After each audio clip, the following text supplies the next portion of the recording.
Hello everybody, George Najera here with Remax, and today I'll be answering the question, what are closing costs?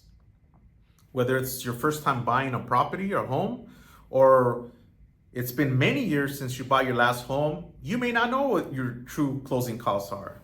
So I'm here to break it down and explain the different types of closing costs.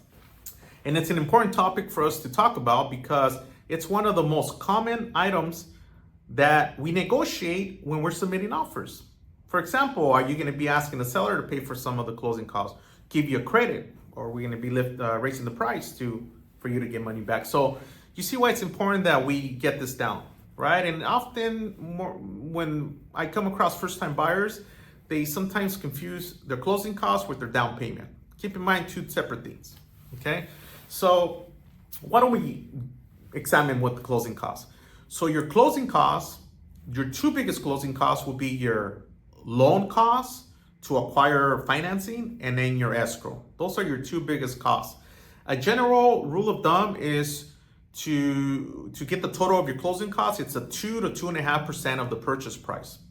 And some of those things can be wrapped into the loan, okay? Now, if we dig a little deeper, you will have two out-of-pocket costs once you open escrow.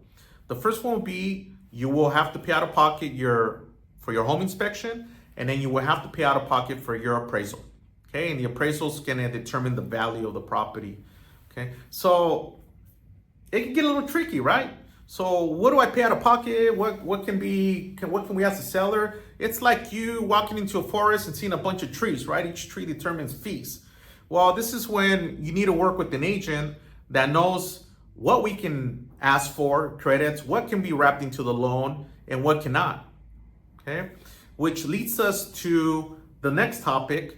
As of August 17 of 2024, excuse me.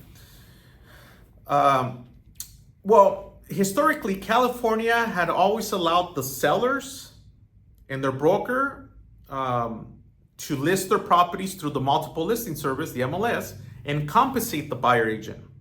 So I'm your buyer agent. I bring you, the buyer, to their home and we close the sale. They compensate me. Well, there is a big settlement with the National Association of Realtors where that's prohibited. Now, the new law states that you, the buyer, has to negotiate your buyer agent's compensation.